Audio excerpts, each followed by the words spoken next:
వక్రతుండ మహాకాయ సూర్యకోటి సమప్రభ నిర్విఘ్నం కురు మే దేవ సర్వకార్యేషు సర్వదా. గురుబ్రహ్మ గురు విష్ణు గురుదేవో మహేశ్వర గురు సాక్షాత్ పరబ్రహ్మ తస్మై శ్రీ గురువే నమ. మాతా శారదాదేవి, స్వామి వివేకానంద, శ్రీరామకృష్ణ సప్త సనాతన నారద మహాముని, శంకరాచార్య గురు పరంపరకు, మధ్వాచార్యుల గురు పరంపరకు, రామానుజాచార్యుల గురు పరంపరకు, ఆది గురువే నమ. గురు దత్తాత్రేయాయ నమ. గురు దక్షిణామూర్తి మేధాదేవి సమేత గురు దక్షిణామూర్తి సద్గురు సాయినాథ్ మహారాజకి కృష్ణం వందే జగద్గురు.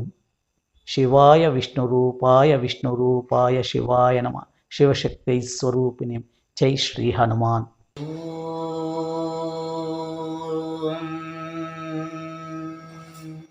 హరి ఓం. శ్రీ గురుభ్యో నమః. హరి ఓం. విఘ్న వినాయకాయ నమః. వాగ్దేవే నమః. నమస్కారాన్ ప్రార్థయాన్ కరిష్యే. ఆత్మీయ బంధుమిత్రులారా, మనము వస్తున్నాము, పుడుతున్నాము, పోతూ ఉంటాం. భగవంతుని లీల ఆట. ఈ ఆటలో జన్మ జన్మాలు వస్తూ ఉంటుంది, పోతూ ఉంటుంది. మనమేమిటి, మన యొక్క జన్మ యొక్క సార్థకం ఏమిటి అనేది మనము తెలుసుకున్నాం. మన పూర్వీకులు, మన ఋషిమునులు మనకి ఏం చెప్పించినారని కూడా మనం తెలుసుకో. భారతదేశం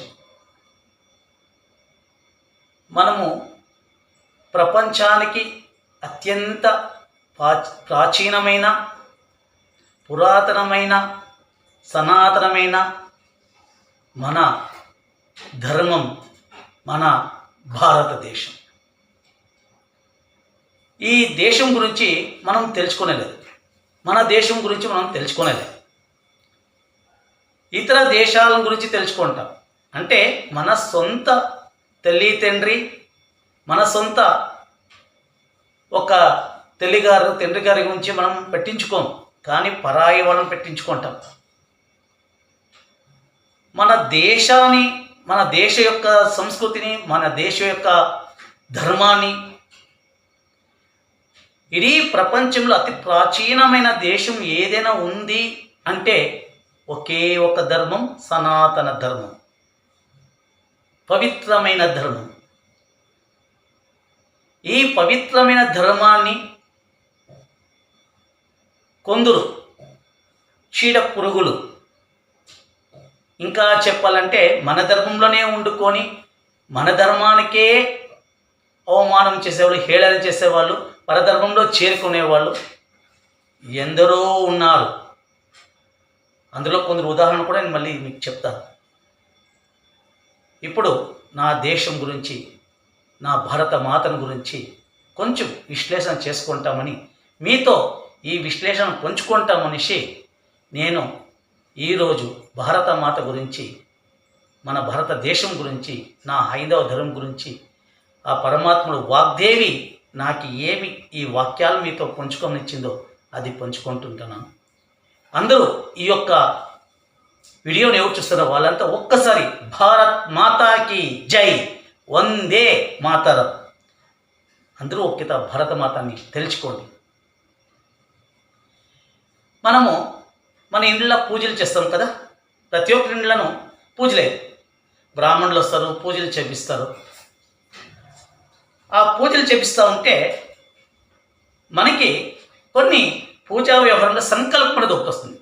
మనం దేవాలయాల పైన వస్తుంది, ఎక్కడ పైన వస్తుంది, ఈ సంకల్పన అనేది మనకు ఉంటుంది. ఈ సంకల్పంలో మనకు చెప్తారు భరతవర్షే భరత భూమి. మనకి రెండు భాగాలు, దక్షిణ భాగే. ఇక్కడ మనకి ఈ యొక్క ఆంధ్ర, తెలంగాణ, మహారాష్ట్ర, కేరళ, తమిళనాడు ఈ ప్రాంతంలో మనకి దక్షిణ భారతదేశం ఉంటుంది. వింధ్య పర్వతాల కింద దక్షిణ భారతం, వింధ్య పర్వతాల పైన ఉత్తర భారతదేశం. ఈ ప్రాంతానికి దక్షిణ భారతే అంటాం. అక్కడ పూజలు చేయడం ఉత్తర భారతే అంటాం. ప్రథమ పాదే అంటే కలియుగంలో ఇది ప్రథమ పాదం అంటాము. జంబూ దీపే దండకారణ్య గోదావర్య అంటాం. అంటే గోదావరి నది తీరాన, కావేరీ నది తీరాన మనం నివసిస్తున్నాము అనేది. అదే ఉత్తర భారతదేశానికి పోయినప్పుడు గంగా తీరే సరస్వతి యమున అంటారు. అంటే ఆ ప్రాంతంలో వాళ్ళు నివసిస్తారు అని అర్థం. ప్రతినిత్యము ప్రతి ఒక్క దేవాలయంలో, ప్రతి ఒక్క పూజా కార్యక్రమంలో, ప్రతి ఒక్క దీనిలో కూడా ఈ యొక్క సంకల్పం చెప్తాం. చూడండి, మన దేశాన్ని పరిపాలించిన రాజ మహారాజులు, ఋషులు, మునులు ఎందరో ఉన్నారు. కానీ వాళ్ళంతా మన కళ్ళకు కనబడు. ఈ యొక్క ముస్లిం పరిపాలకులు వాళ్ళు చేసిన యొక్క దురాక్రమాలు, వాళ్ళు చేసిన యొక్క మన దేశాన్ని సర్వనాశనం చేసిన వాళ్ళ గురించి చెప్తారు. వచ్చే దాని గురించి చెప్తారు. వాళ్ళు పడిన పాటలు, వాళ్ళు సెచ్చినప్పుడు ఎట్లు సెచ్చినారని ఎవరు చెప్పరు మనకి. కోరి మహమ్మద్ మన దేశానికి వచ్చినాడు, 14 కితాలు దండయాత్ర చేసినాడు. 14 కితాలు మన హిందూ ధర్మరాజులు, హిందువులు ఎట్లు పోరాడరు, మన రాజులు ఎట్లు పోరాడరు, అది మాత్రం మనకి ఆ పాఠ్య పుస్తకాలు మనకు చెప్పలేదు.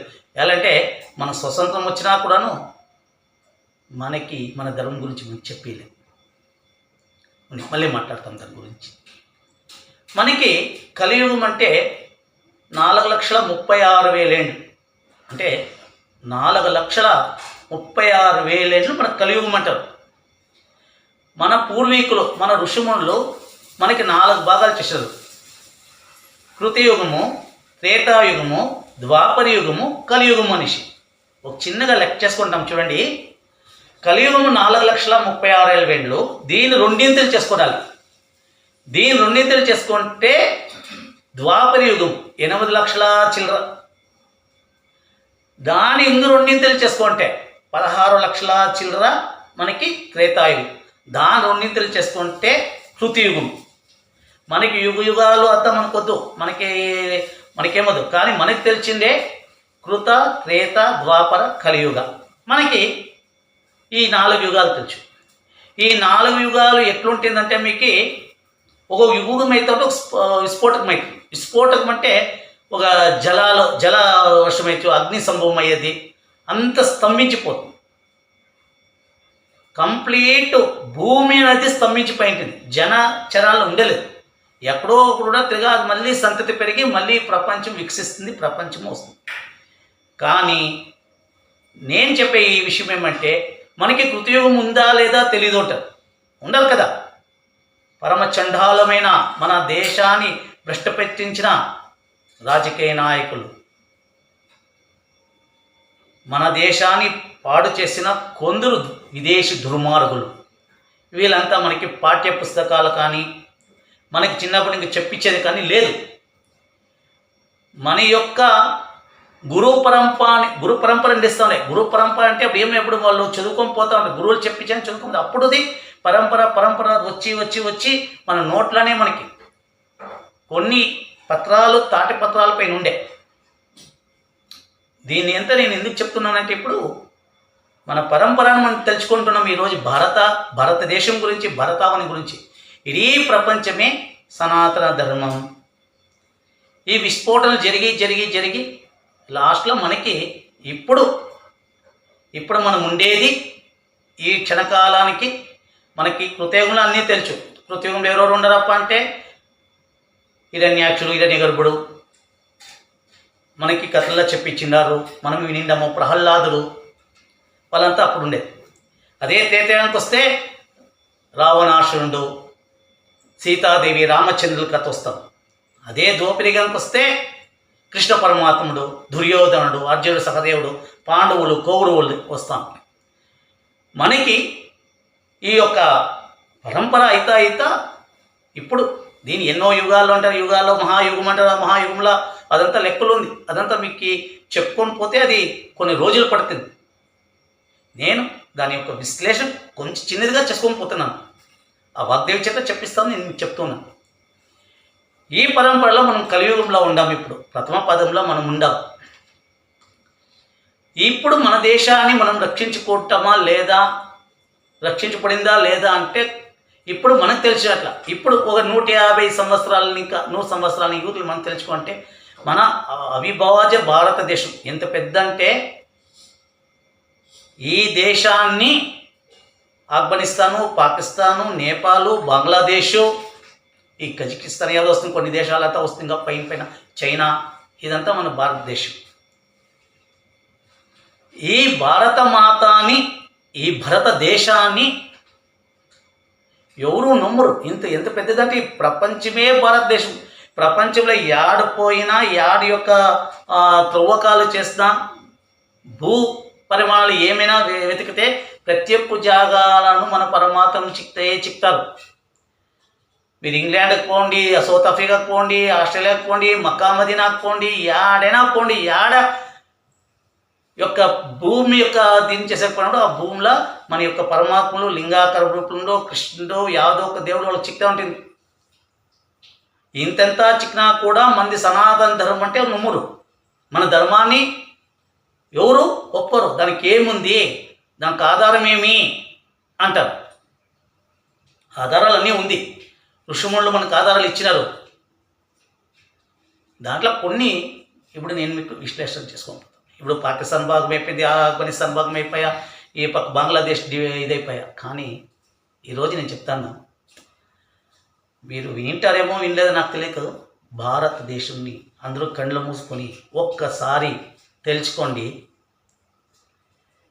ఒక మనిషి నిలుచుకుంటే భారతదేశం పటాన్ని పక్కన నిలబెట్టుకోండి. మీకు ఎవరైనా చెప్పింటారో లేకపోతే చెప్తాకపోతే దీన్ని తెలుసుకోండి. నాకు ఈ యొక్క అనుభూతి మీకు పంచుకుంటాను. ఒక మనిషి నిలుచుకోండి, ఆ మనిషి నిలుచుకుంటే వాడే దేవుడు అనుకోండి, అదే భారత మాత అనుకోండి. నిలుచుకున్నప్పుడు అట్లే ఆలోచించుకొని మన ఈ తల భాగంకి రండి. ఈ తల భాగానికి వస్తామంటే కాశ్మీర్ నిదానం ఆలోచించుకొని, ఈ తల భాగానికి వస్తే కాశ్మీర్.